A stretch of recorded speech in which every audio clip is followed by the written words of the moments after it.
Today, Trump fired Secretary of Defense Mark Esper, and Esper is going to be replaced by an acting Secretary of Defense. Now, before we get into all that, Esper gave an interview to the Military Times, which is not known to be favorable to Trump. So, heck of a lot of editorializing by the Military Times, and Esper says if he's replaced by a yes man, then God help us all. Well, nobody seems to understand how anything works, and when you're hired by someone, you have to do what they say. And as Esper himself said, Trump always listened to him. Okay, we can't take anything at face value. Um, anonymous sources don't matter. Um, but assuming that Esper was fired because he kept arguing with Trump, I mean, Trump had no choice but to fire him because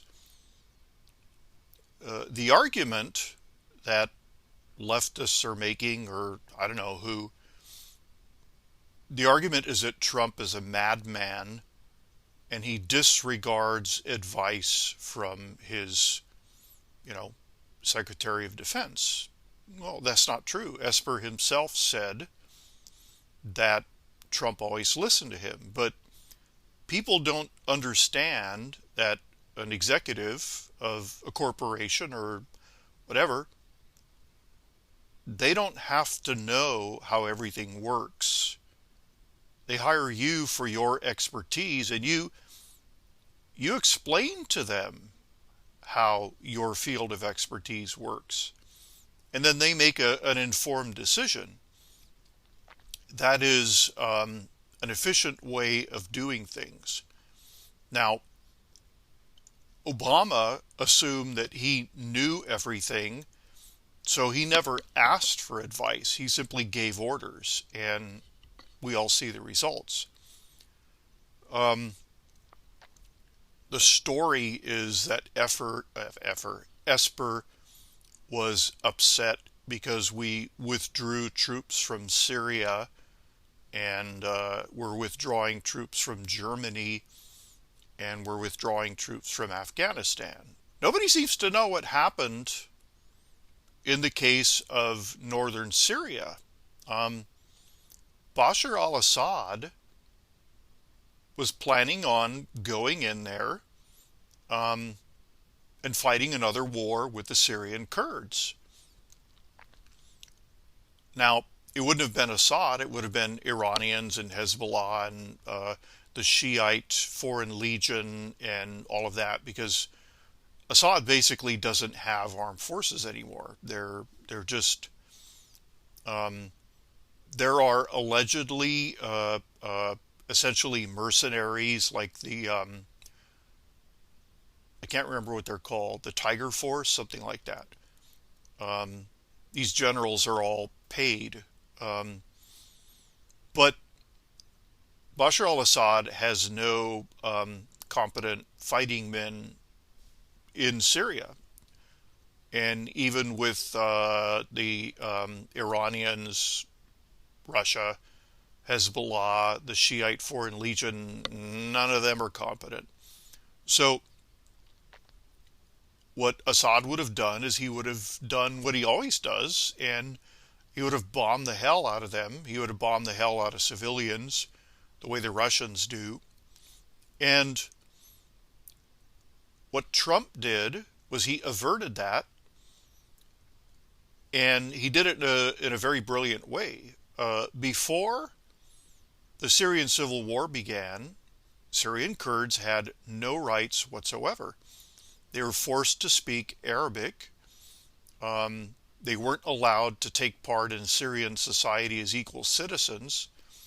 and they were just about as oppressed as anyone can be.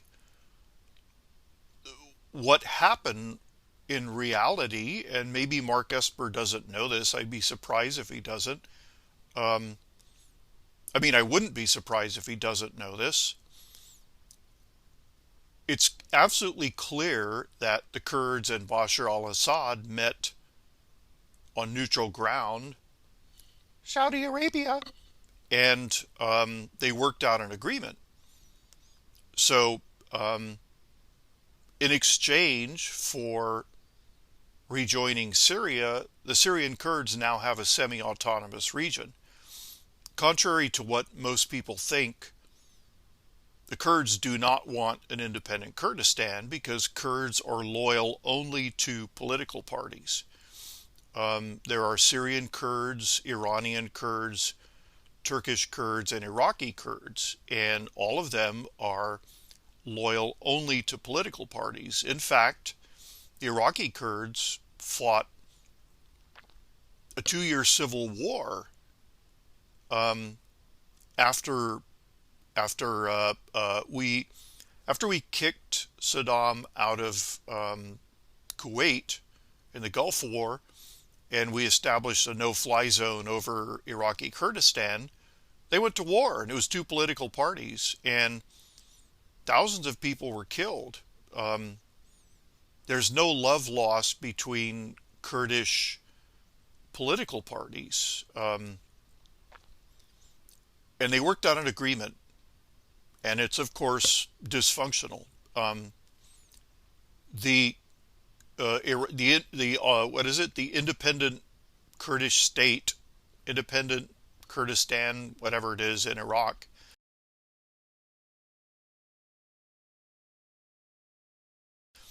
they have a central army, and then 2 political parties have their own armies. And the political parties' armed forces do not take orders from the central government. So that's why, essentially, Iraqi Kurdistan is relatively stable because of foreign investment. But if they ever had to really fight a war against an external enemy, they wouldn't be able to do it, because some of those parties cooperate with the Iranians. It's the same in the Turkish Kurds belong mostly to the PKK, and the PKK control or are allied with the Kurdistan Workers' Party in Kurdish Syria, and they're the people who have the militias known as the YPG and the YPJ. Now, the Iraqi Kurds said they were going to Syrian Kurdistan to help their Kurdish brothers, and the Syrian Kurds said, "We will fire on you if you try to help us." The Iranian Kurds don't want to join an independent Kurdistan, and the reason, each Kurdish group does not want a greater Kurdistan that includes all of them. They want a greater Kurdistan within their own countries. So, at best, there may end up being a kind of region called Kurdistan, but it won't be separated from the parent country. And this is perfectly fine with the Syrian, Iranian, Turkish, and Iraqi Kurds, because if they had an independent Kurdistan, number one, that territory would have to be carved out of sovereign states, and number two, all the political parties would have to share power, and they're not willing to do that. So what Trump did, with the help of our Gulf Arab allies, they created space for Bashar al-Assad and the Syrian Kurds to negotiate, and they came up with an agreement. People called Trump's decision to pull out our 40 or 50 people the greatest betrayal of an ally in the history of the United States. Well, we killed the head of ISIS, Omar al-Baghdadi, with the help of the Syrian Kurds. And this was after we had, quote, betrayed, unquote, them. So this is all kabuki. And here's another thing nobody knows. I mean, they see it, but they don't take it in. The U.S. was there to show the flag, essentially to keep Turkey at bay. Turkey, I can't figure out what's happening with Turkey. I think it's more likely than not that they are chronic troublemakers, Erdogan especially. Without question, they do arm and train and supply Islamist terrorists. There's no doubt. To what extent? And, Erdogan speaks endlessly about the Ottoman Empire. He says, for example, that Jerusalem belongs to Turkey. The Ottoman Empire was known as the dead man of Europe. Its heyday was centuries ago. So for Erdogan to keep harping back on the Ottoman Empire is brain dead. But we were in Syria, northern Syria, northeastern Syria, to show the flag and keep Turkey at bay. So after we announced that we were leaving, the Syrian Kurds and Bashar al-Assad made a 10-page agreement in a matter of, I think, 48 hours, maybe less. And then suddenly there were Syrian soldiers at the border planting Syrian flags, brand new Syrian flags. How the hell did they get there? They were flown. How were they flown? Not by the Syrians.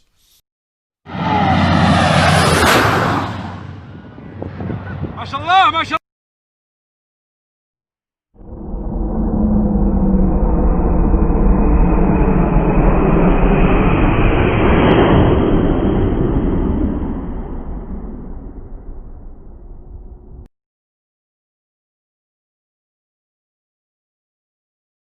Trump himself said it was an unorthodox solution. Well, I knew what was going on. Trump was avoiding another bloody war in the Middle East, in Syria. And he's keeping Turkey at bay. Now, Assad's Syria is in no condition to actually repel a Turkish invasion and annexation, which is what the Turks are threatening to do. But I don't know if Mark Esper knows what I'm about to tell you. The last major terrorist organization in Syria is the former Al-Qaeda, which is now goes by the name of Hayat Tahrir al-Sham, or HTS. HTS is not what it seems. The Turks sponsored and armed, and they didn't train because none of these guys are trained, but the Turks were the patrons of jihadists that Obama called moderate Islamists, which there's no such thing. If you're an Islamist, you're not moderate, because Islamism is called political Islam, and it means that Islam is, it means Sharia law. It means, going by the book. It's not compatible with any form of moderation. So under Obama, we were arming Islamists, and these guys are indistinguishable from the Islamic State. One of the groups that we sponsored and gave weapons to was called Harakat Nur al-Din al-Zenki, or Zenki. And these guys very infamously beheaded what appeared to be a child. It turned out he was a Syrian Arab Army soldier, but he had a medical condition known as thalassemia, which meant that physically he looked like a child, but when he spoke in a man's voice. And his name was Abdullah al-Isa, and we have his ID cards. We have photos of him in the Syrian Arab Army, and his sister said, "That's not a child, that's my brother who's 19 years old." So Zenki beheaded this soldier, and after taunting the hell out of him, and this is done in conjunction with the Iranians, because Al-Isa was in a military hospital. He's got a splint on his leg. And this is all coordinated between Iran and, okay, a group like Zenki. They have no loyalty to anybody except for themselves. So they're getting help from Turkey. They're getting help from Iran. Turkey and Iran clearly have some kind of relationship. So this was done to embarrass the United States. Well, Trump, we had two training programs for Syrian rebels, one run by the CIA and one run by the U.S. Military. And first of all, we barely trained anyone, and the ones we did train fought each other. And we ended up training people who were actually Islamic State terrorists. And when they were done, they said, "Thanks for the training," and went back to the Islamic State. And Trump ended all that. So, because it was stupid. As far as I know, the Pentagon has never admitted that this was a catastrophe. So, I don't have any sympathy for Mark Esper if he's angry that Trump didn't obey him. So back to HTS, the former Al-Qaeda. HTS is in northwestern Syria. In mostly, Syria is divided into governorates, which is a weird word. I guess they're analogous to provinces, but not really. And Idlib is where HTS dominates. And what HTS did was I forgot to mention that Turkey took the Free Syrian Army and all the jihadists and united them together. And the Free Syrian Army began as a non-ideological movement, and, it went all to hell.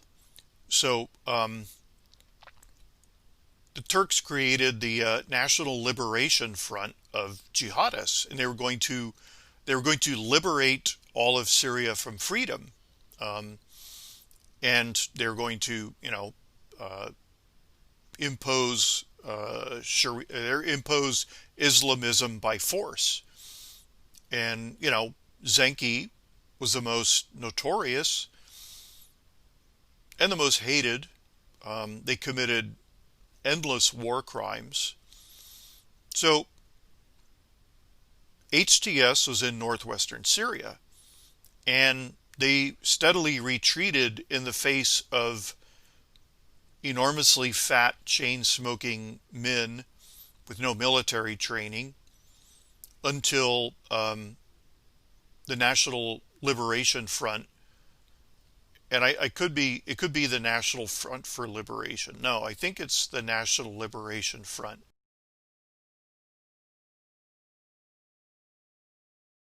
At any rate, it's all the Syrian jihadists in one group with Turkey as their patron. These guys went further and further and further into HTS territory. And then on January 1st, 2020, HTS launched 21 simultaneous ground offensives, and they wiped all of the jihadists out. They killed them all to a man, especially Zenki. They saved Zenki for last. I can't post the video here because YouTube would cancel my channel, but it shows this convoy of completely intact Zenki tanks and cars, and they were making a run for the city of Afrin. And it was they were funneled into a one-lane road with impassable territory on both sides. And then the vehicles at the front were destroyed by air power. As we all know, Al-Qaeda doesn't have air power. So all the terrorists, the big fat, enormously pot-bellied, chain-smoking men, were required to get out and try to run to Afrin. And the witnesses said they were all exploded by completely unidentifiable weapons. They were all killed to a man, virtually. I think there were only a few survivors. And by January 10th, 2020, 9 days, the entire Turkish National Liberation Front had been destroyed.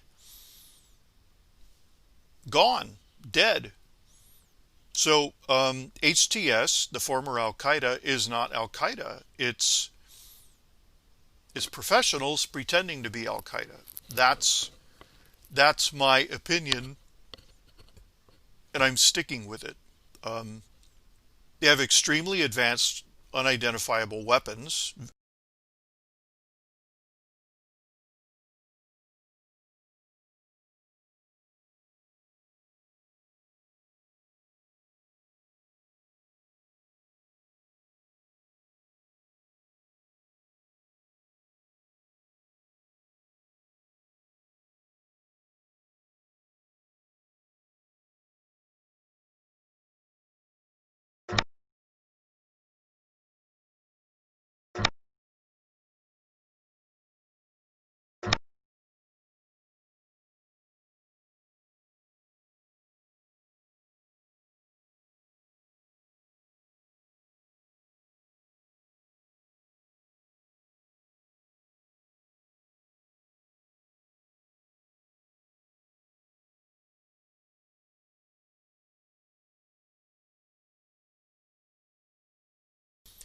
They have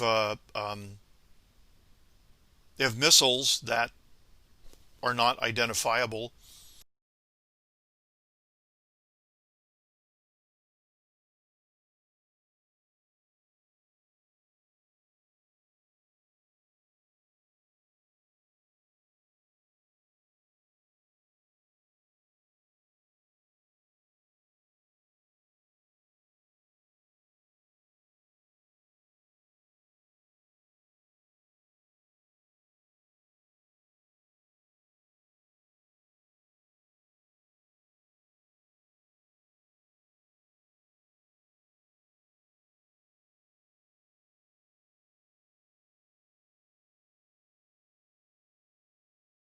I found the patents for all this weaponry, and the patents existed simply to get the idea, to claim the idea, but nobody had the technological know-how to build these weapons. Well, now they do.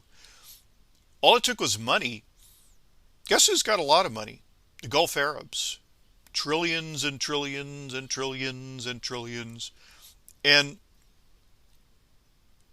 the Israelis began selling their own weapons to the Gulf Arabs in about 2007. This is documented. These are countries that were allegedly Israel's enemies. So what obviously happened was that the Gulf Arabs began funding Israeli weapon development. The weapons are obviously built in Saudi Arabia and the UAE. The UAE has the advanced maintenance, advanced military maintenance, repair and overhaul center known as AMROC, and it's the most advanced center in the world. And officially, they repair and overhaul aircraft, but what they actually do is they convert aircraft and they make them into what they once were not. And this is the largest such working space on planet Earth, and everyone admits it is real advanced. So there's no doubt that the Gulf Arabs are now manufacturing their own technology. It's not that the Israelis are standing over them going, now, you do have to do it this way and that way. No. Everyone in Saudi Arabia who's involved in all this, they're all educated in the West. So these people, there's no difference between them and us. I posted a video earlier. There's an arm wrestling channel run by an arm wrestler named Schoolboy.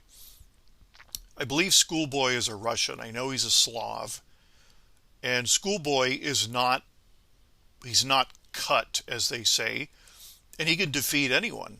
And so they had like the World Arm Wrestling Championship, and there was the usual eye candy. It was a blonde woman, very boobular, and she was wearing a top. She was inked. She was wearing a top that exposed her cleavage way, way down. And she was wearing little, whatever they're called, exercise pants that showed everything front and back. She had a you-know-what toe that was very visible.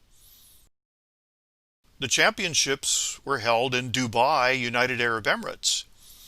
Every man in that room was an Arab. They weren't even looking at her.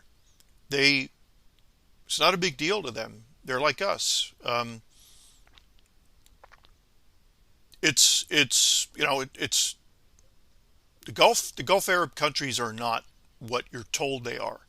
In the comment section of my last video, I had people complaining, what about the mainstream media? It's just so frustrating.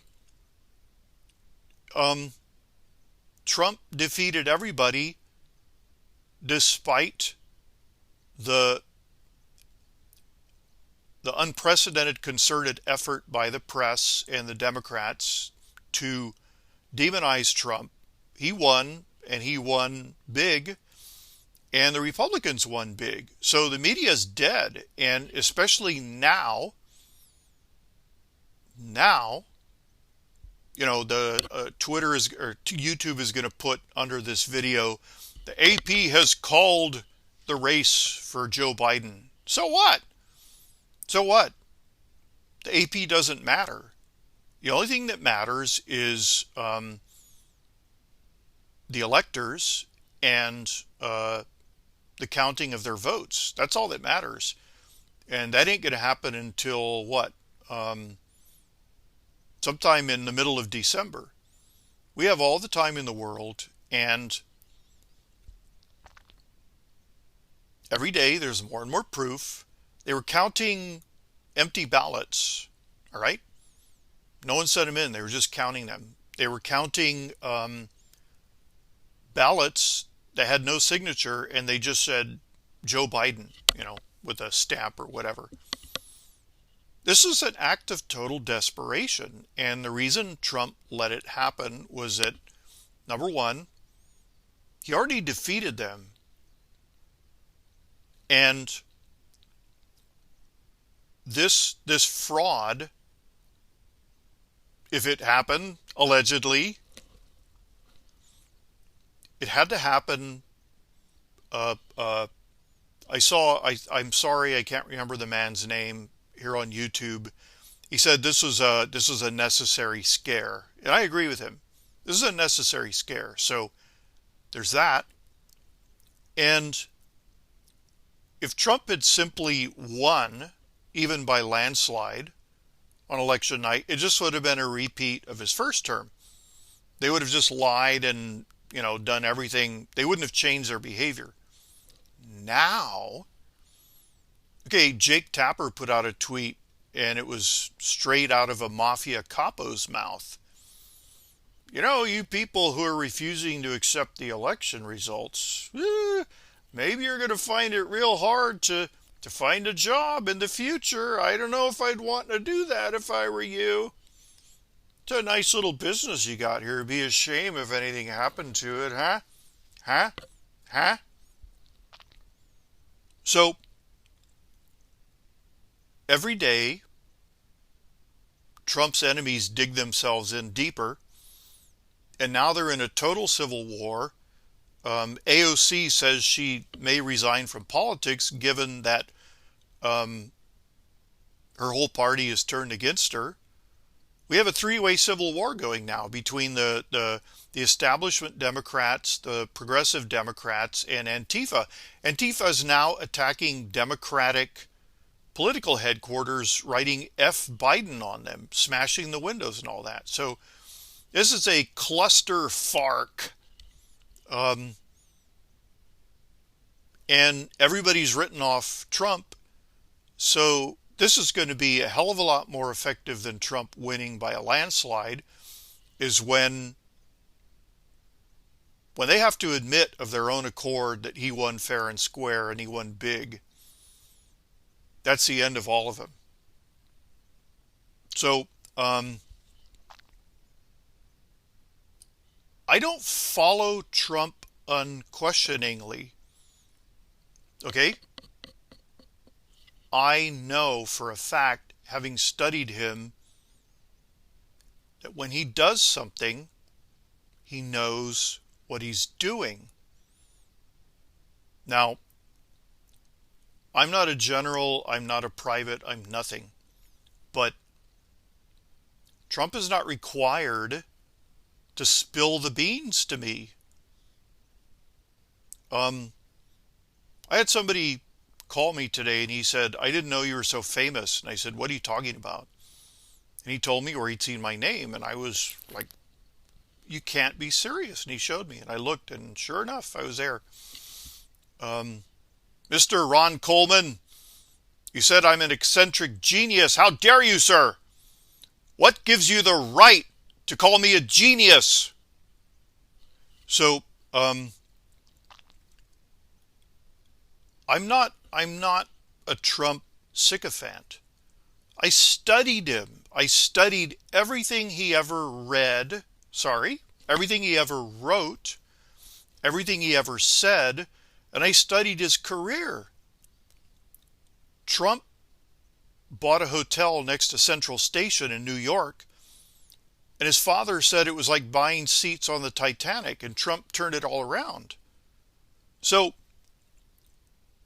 Trump takes calculated risks. That's completely different than what was done in this election. This wasn't calculated. This was like an act of complete desperation. This is like the island of Okinawa sending women and children out with bamboo spears against tanks. That's what this was. So Trump takes calculated risks. He knows what he's doing. And when you're on Trump's side, we're not actually an army. We don't want to call ourselves an army. But if we continually question the leader, that's what happened in the Russian military after the Russian Revolution. Okay, when the Tsar abdicated, there was actually another government before the communists took over. It was called the Kerensky government. And the Kerensky government decided that they had to really show what Russians were made of. So They created battalions of death where all the men would swear to defend the motherland and, unto death.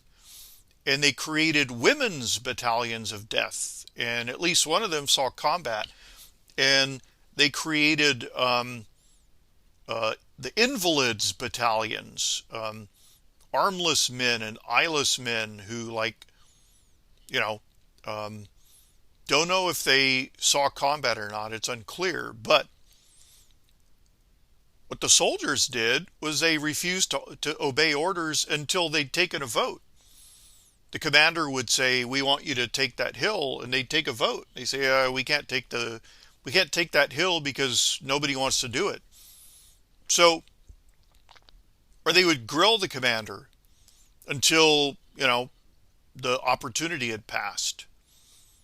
If you constantly question, then you're obstructionist. You're not being helpful. All I'm asking you to do is to trust, because you can't do a thing about this. I'm reading a lot of stuff saying we need to stand firm and all that.